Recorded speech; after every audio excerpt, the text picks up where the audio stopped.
Hey everybody, in this video we are going to find a trig ratio that you are requested to find when you are given a different trig ratio. So here I've set up 3 different examples. I don't really know if I set this up in the best way. So here is example 1, example 2, and example 3. So it goes sideways over here. So first question is find sine theta if cotangent theta is 11/3. So what's different about this versus the last video, right? In the last video, which I guess will technically be the next video, if I link it at the end of this video. All right. You're in a little bit of a backwards universe right now, sorry. But in the last one, you were given a picture, you were given 2 sides of it, and you were asked to identify a trig ratio, or you will be. And here you don't have a picture. Wow, what are you going to do? Draw your own picture. You're grown, do it. So sine, step 1, you need to know what sine is. Step 2, you need to know what cotangent is. Step 3, you need to know what all of them are. All year, throughout the course. Not just tomorrow, not just today, not just this week. You need to just know them. So put everything else away and let's go. Let's smarten up. Let's build up those brain cells, okay? Learn how to retain information. Let's do this. So sine, cot𝜃. If another person in my life spells cot𝜃 incorrectly, I don't know. I don't know what I'm going to do. First, I'll cry. I won't really cry. I'll fake cry. And then I'll be very upset. Sine. So sine is the opposite over the hypotenuse. That's what we are trying to find given cotangent. Cotangent is the reciprocal, use the correct words, reciprocal of tangent. Tangent is opposite over adjacent. Therefore, it is adjacent over opposite. Say it out loud right now by yourself. You're in your room. You're in your living room, your bedroom, your kitchen. Go ahead. Do it right now. Practice. Memorize it. So what do you do in a situation like this when you don't have a picture? Again, you draw it yourself because you are smart. So I'm going to draw a triangle. Standard right triangle right there. Stick theta in one of the acute angles. It just can't be the right angle. There we go. Adjacent is 11. That side is the adjacent side. It's not flexible. If that's where theta is, that side's adjacent. End of story. Over opposite, 3. So what do I need to find? Hypotenuse. Wow. How am I going to do that? I never learned that. Yes, you did. In geometry. You probably talked about it in Algebra 2. You may have learned it before that. You certainly learned it in pre-calculus. What do? Use your good friend, Pythagorean theorem. You're missing the hypotenuse, so you set the Pythagorean theorem up a certain way. When you're missing a leg, you set it up a different way. Okay? So what am I going to do here? 3 squared plus 11 squared is h squared, whatever you want to call it. 9 plus 121. Guess what? Don't grab a calculator. Stop it. Stop it right now. That's embarrassing. You need to know what 3 squared is, and you need to know what 11 squared is. Put it away. Put your phone away. Put your calculator away. This is embarrassing. You don't need a calculator. The amount of brain cells you're wasting sliding open your phone or your calculator that you could just do this in 5 seconds. It's ridiculous. 130 is h squared. Okay? Take the square root of both sides. So h is the square root of 130. Now, 130, can I break that down? I'm not sure. I mean, it's an even number. It's 2 times something. 2 times what? Well, half of 100 is 50, and half of 30 is 15. So it's 2 times 65. All right. So I can no longer put 2 into it, but 65 ends in a 5. So perhaps 5 times something. 5 times 10 is 50. 11, 12, 13. So that's 2 times 5 times 13. I can't break it down anymore. Those are all prime. There's no perfect squares. So what does that tell me? It just stays radical 130. That's okay. So we go ahead and we finish the problem. Opposite is 3 over hypotenuse, which is square root of 130. Do you leave an answer like that? Absolutely not. In most places, we rationalize our denominator. You should always rationalize your denominator in trigonometry because, for anyone out there who's like, why don't I do this? Because you cannot, please tell me how you, on paper, without a device, because everything that we do has to be backed up and done on paper, okay?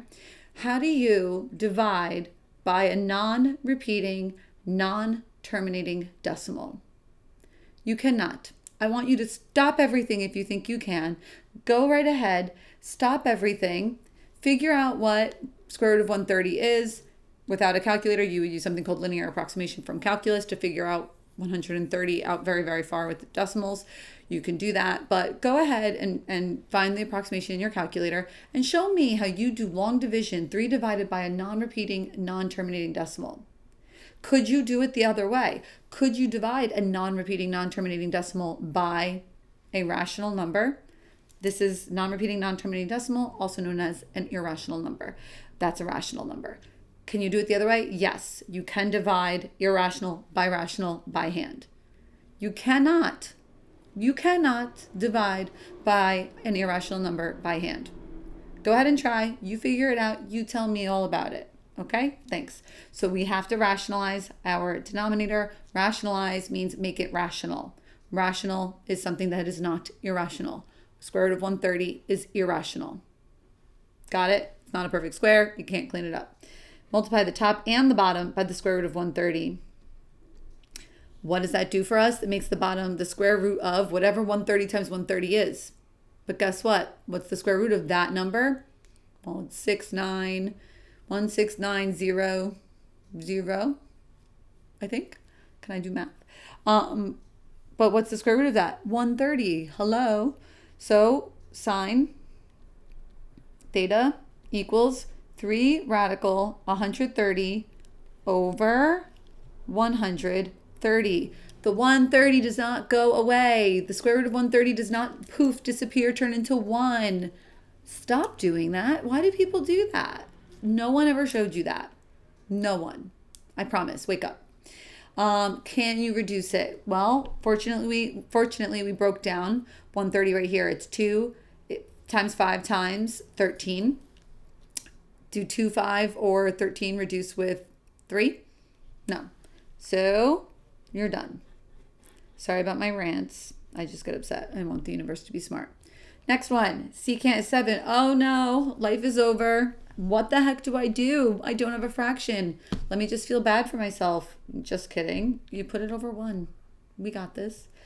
Again, you draw yourself a cute little picture. Boom. There you go.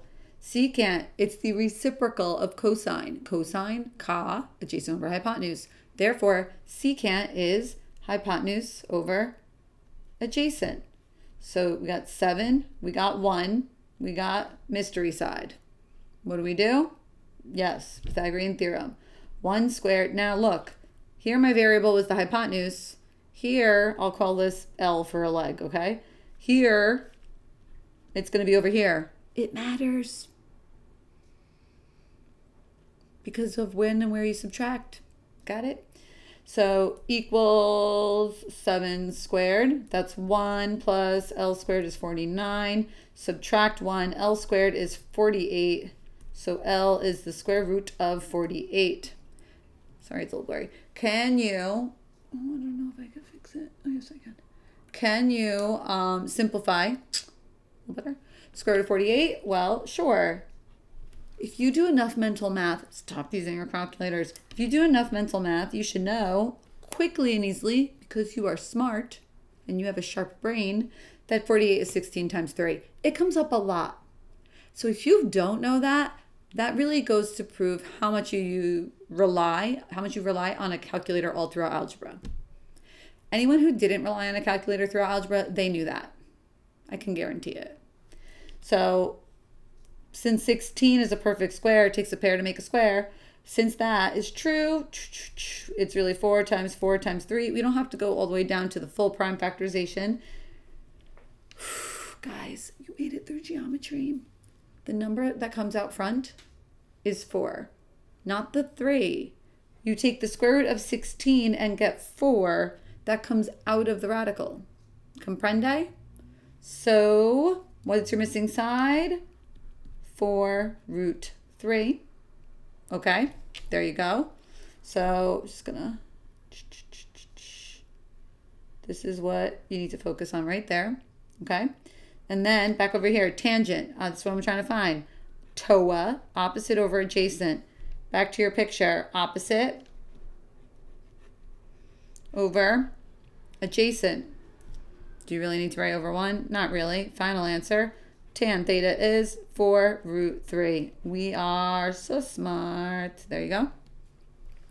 And next up, cosecant. We got to find cosecant if cosine is this. Oh boy. Guys, like you've never squared something like a 3 root 7, you know? Like, we got this. Draw your triangle. Theta, adjacent, hypotenuse, missing side. Ooh, let's scooch that. Okay. X, whatever you want to call it. Okay. If you're not sure, you don't get stressed out about it. If you're not sure how to square 3 root 7, don't guess. Why don't you go to an example you just simplified, if you simplified correctly, such as radical 48. We talked about this in September, by the way. Just saying. Find something you already know. What do we already know? We should know that radical 48 equals 4 root 3. So if you square radical 48, you should get 48. That means if I square this, I should also get 48. Take something from your paper that you should already know and test your theory. How do you square this? A lot of you will tell me the wrong answer right now. Go ahead, say it to yourself. How would you square such a thing? Say it. Don't lie to yourself and say you would have said what I'm about to say. But you square the 4 and you square the root 3 and you're like, oh, that's what I was thinking. Sure. But can you do it correctly? How do you square 4? No, it's not 8. Wake up, wake up, wake up. 16 times, that becomes 3, not 9. What are we doing? I don't know. And 16 times 3 is 48. So I know that I know how to square it. Okay, so let's set up our Pythagorean theorem so we can finish this up. 3 root 7 squared plus x squared equals, what was it? 13 squared. Oops, sorry. 3 and root 7. See how I use parentheses? Did you? Do you? I'm getting a twitch in my eye thinking about it. That would be 9. I don't know if you could tell it's switching. I feel it. 9 times 7 plus x squared is 169. You should know it by heart. You should know it at least up to 15 squared by heart. That's 63. So I'm going to subtract 63 from both sides. So it's gone. X squared equals, that's a 6. 16 minus 6, ooh, totally not on the paper, is 10. So x squared is equal to radical, or x squared, what am I saying? X squared is equal to 106. So what is, can I do this? No, I cannot. What am I doing? Okay. If x squared is equal to 106, then take the square root. X is radical 106. Can we simplify 106? 2 times 53. 53, it's odd, but add the digits, it's 8. So 3 doesn't go into it, 5 doesn't go into it, 7 does not go into it. 49 plus 7 is 56. 9, the digits don't add to 9. So 9 doesn't go into it. If the digits add to something divisible by 3, then 3 goes into it. So 53 times 2, that gets us nowhere. Can't simplify it, lucky you. So that would be right here, square root 106. So cosecant is reciprocal of sine, sorry, okay. So that's hypotenuse over opposite. Therefore, cosecant theta equals, please don't overestimate how good you are at identifying which side is opposite, adjacent, and hypotenuse, because some of you just follow along when I do it and you're like, yeah, me too, got it. And then you have no idea. So please pause yourself right now. Make sure you can do this. Can you do this? And if you can do this, you'll get the same answer as me. I'm stalling, so you have a minute. Got it? So hypotenuse over opposite, that's going to be 13 over square root 106. And similar to earlier examples, we got to rationalize our denominator. 106 under radical multiplied on top and bottom. Final answer, cosecant theta is 13 root 106 over 106. And we said 106 is 53 times 2. Therefore, it cannot be reduced. And we are as far as we can go. I'm making a mess, guys. Just bear with me. Am I fitting it? I think.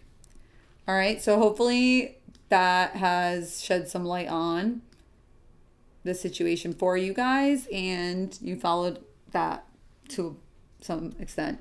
Anyone who's just fast forwarding and trying to think that they're a genius by messing around with all this stuff while it's already written, good luck with that, because it's a mess. But if you followed along as I did it, you should be okay. How's this? What was that one? The one above it? Okay, so something like that, right? Oh God, sorry guys. Jeez Louise. Okay, sorry. All right, so there might be a thumbnail at the end. Sorry, that video was a lot longer than I wanted it to be, but it's 3 examples, a lot of details, a little bit of lecturing. It's only because I love you. Yeah, this is important because this is also when we do trig ratios of any angle. So when you're using standard form of an angle, and we draw an angle in standard position, or standard position, standard form, standard position of an angle, and it lands in quadrant 2, quadrant 3, quadrant 4. This works the same way, except there's just some quadrant information. Right now we're working under the pretext, like the situation is we're dealing with right triangle trig. So we just draw a right triangle. Okay? Okay. So thumbs down if you still hate it. Thumbs up if you appreciate the explanation. Comment in the comments if you have a question, comment to say. You want to yell at me. And hopefully there's a thumbnail at the end of the screen for another video. Bye.